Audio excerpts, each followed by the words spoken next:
Hello, this is David with entry number 463, 64, coming at you here in Gangneung City on Wednesday, a little before school.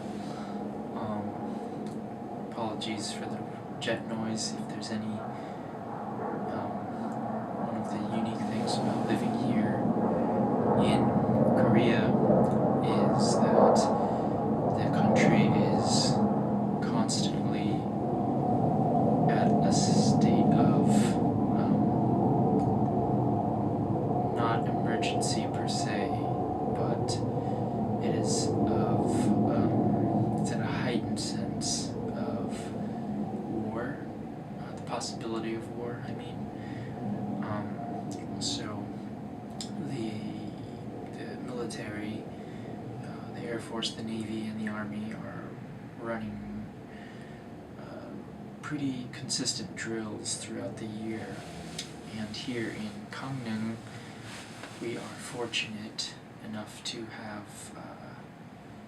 some Army and Air Force bases here, and so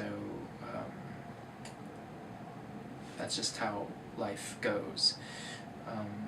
Gangneung is the biggest city on the northeast coast of Korea, so we have quite a large presence of the military.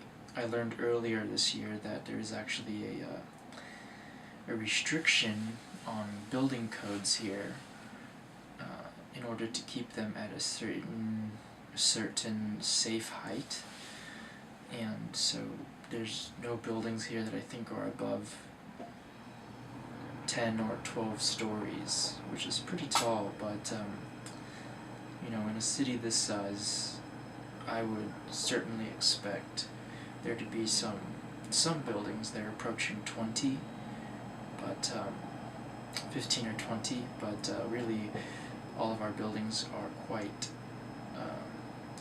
small.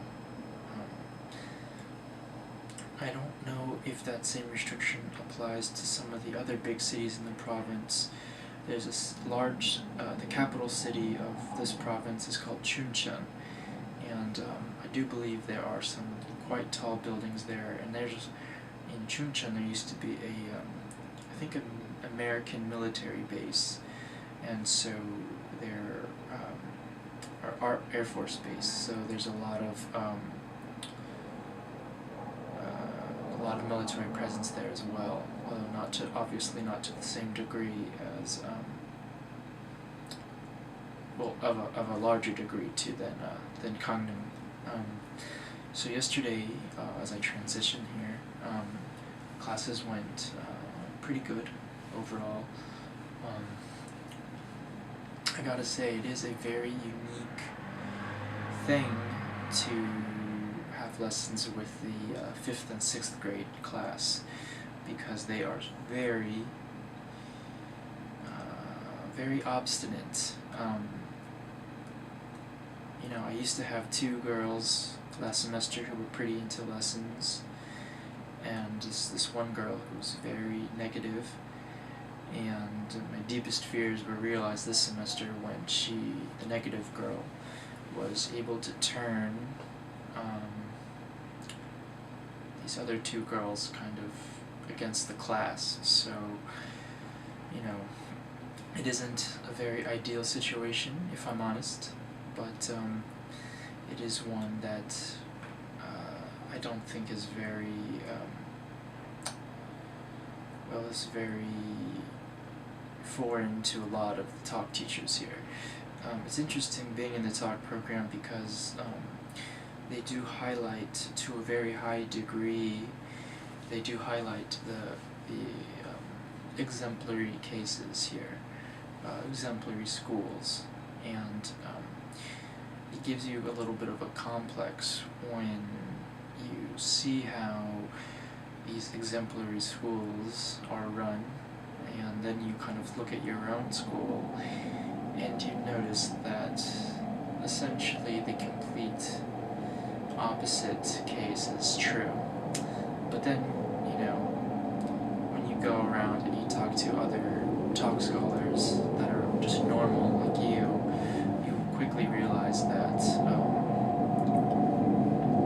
that those exemplary cases are just that. They're exemplary, they're outliers in the whole grand scheme of the talk program. You might have 5 or 7 schools that are actually really good out of the 500 or 600 schools the talk program is at. So it's a very, very, very small percentage of schools that could actually be representative of this exemplary status.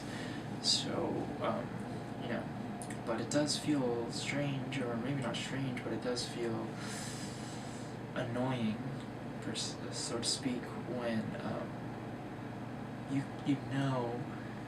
you could teach them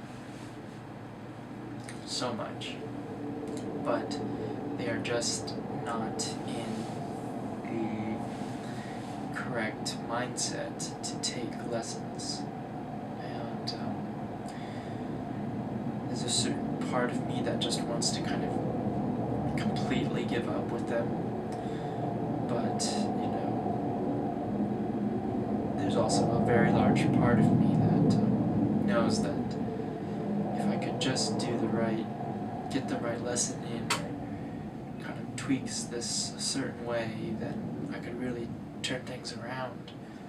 But so far, my attempts to do that have been good to not good, I should say. So maybe one day I'll get there, but granted, I only have now about 2 weeks or so left of them, so I am not going to really stress over these last 2 weeks, because